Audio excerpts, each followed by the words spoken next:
ನಮಸ್ಕಾರ.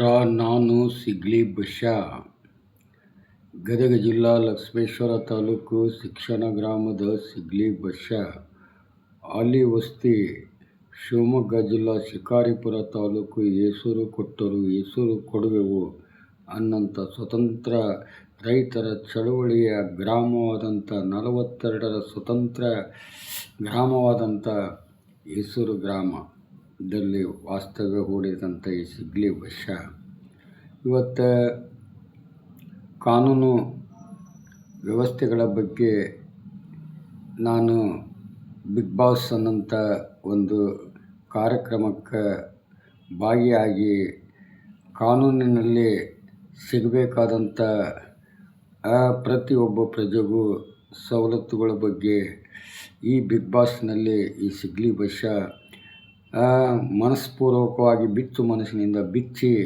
ಸರ್ವರಿಗೂ ಈ ಒಂದು ಕಾನೂನು, ಕಾರ್ಯಾಂಗ, ನ್ಯಾಯಾಂಗ, ಶಾಸಕಾಂಗ, ಮಾಧ್ಯಮಾಂಗ, ಶಿಕ್ಷಣ, ಆರ್ಥಿಕ ಮತ್ತು ಈ ಒಂದು ಆರೋಗ್ಯದ ಬಗ್ಗೆ ಪ್ರತಿ ವಿಸ್ತಾರವಾಗಿ ಈ ಸಿಗ್ಲಿ ಬಶ್ಯಾ ಈ ಬಿಗ್ ಬಾಸ್ನಲ್ಲಿ ಹಂಚ್ಕೋಬೇಕಂತಂದು ಸಿದ್ಧಗಂಗಾ ಶಿವಕುಮಾರ ಶಿವಯೋಗಿಗಳ ಸನ್ನಿಧಿಯ ಆಶೀರ್ವಾದ ಪಡೆದು ಪಾದಯಾತ್ರೆಯ ಮುಖಾಂತರ ಬಿಗ್ ಬಾಸ್ ಫಿಲ್ಮ್ ಒಂದು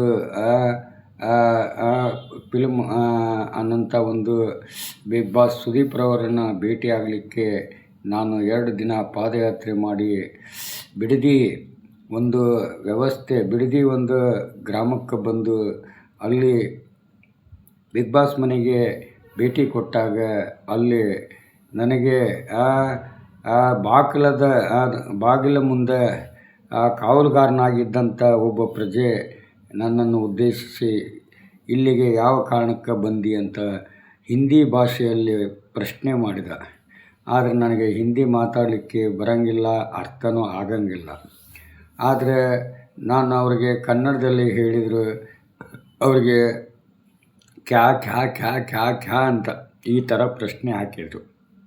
ಅವಾಗ ನಾನು ನನ್ನನ್ನು ಬೆಳಕಿಗೆ ತಂದಂಥ ಈ ಸುವರ್ಣ ಚಾನಲ್ನಲ್ಲಿ ಶಿವಮೊಗ್ಗ ಜಿಲ್ಲಾ ರಾಜೇಶ್ ಅನ್ನವರನ್ನು ಉದ್ದೇಶಿಸಿ ಫೋನ್ ಮುಖಾಂತರ ಅವರು ಫೋನ್ ಮಾಡಿ ಆ ಒಂದು ದ್ವಾರಬಾಕಲ ಕಾವಲುಗಾರನಿಗೆ ಕೊಟ್ಟಾಗ ಅವರು ಹಿಂದಿಯಲ್ಲಿ ಪ್ರಶ್ನೆ ಮಾಡಿದಾಗ, ಇಲ್ಲ ಅವರು ಸಿಗ್ಲಿ ಬಶ್ಯಾ ಅಂತ ಅವರು ತುಮಕೂರಿನಿಂದ ಪಾದಯಾತ್ರೆ ಮಾಡಿ ಬಂದಿದ್ದಾರೆ, ಬಿಗ್ ಬಾಸ್ಗೆ ಒಂದು ಅವಕಾಶ ಕೊಡಿ ಅಂತ ಕೇಳಲಿಕ್ಕೆ ಬಂದಿದ್ದಾರೆ.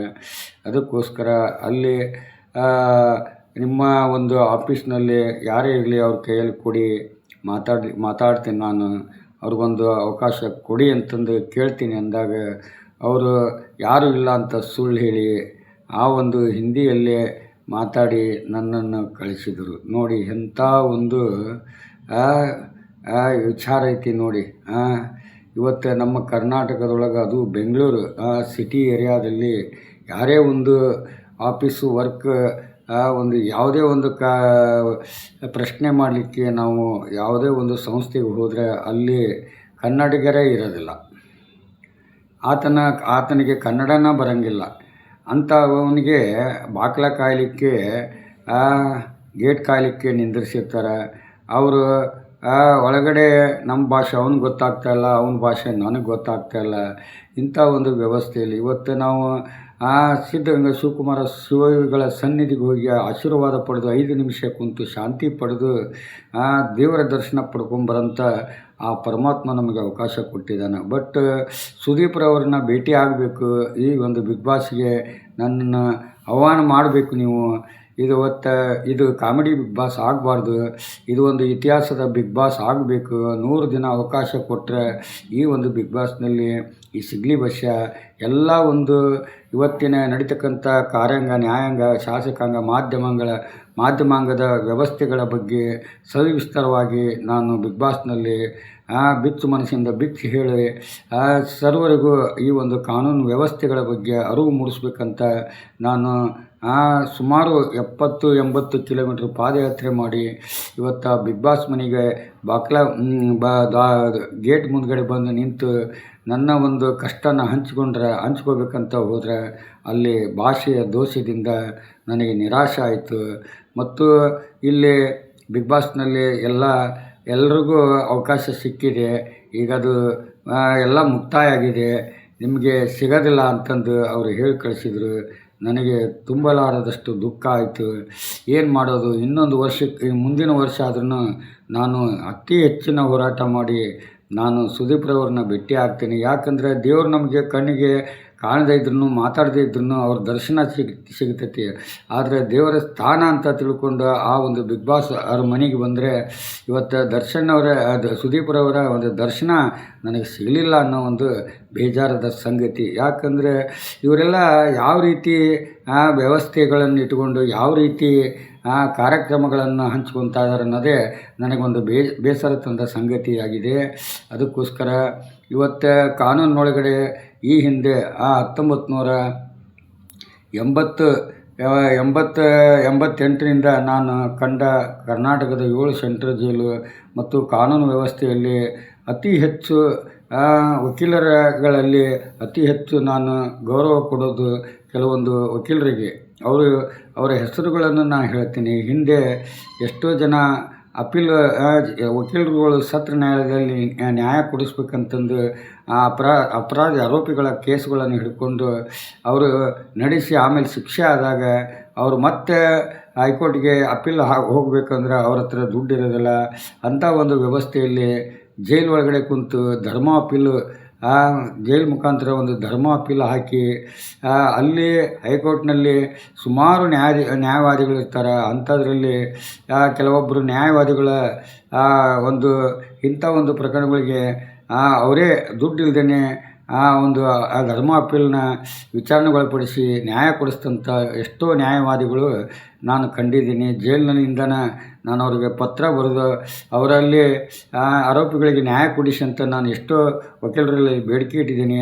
ಆ ವಕೀಲರು ಯಾರ್ಯಾರಪ್ಪ ಅಂದರೆ ಸಬಾಸ್ಟಿನ್ ಅಂತ ಒಬ್ಬರು ವಕೀಲರು, ಹೊಳೆಹೊನ್ನೂರು ಅಂತ ಒಬ್ಬರು ವಕೀಲರು, ಅನಸೂಯಮ್ಮ ಅಂತ ಒಬ್ಬರು ವಕೀಲರು, ಆಮೇಲೆ ದೇಶಪಾಂಡೆ ಅಂತ ವಕೀಲರು, ಅಹ್ಮದ್ ಪಾಷಾ ಅವರು ನೋಡಿ. ಅವ್ರ ಕೂಟ ನಾನು ತುಂಬ ಸಲ ಫೋನ್ನಲ್ಲಿ ಮಾತಾಡಿದ್ದೀನಿ.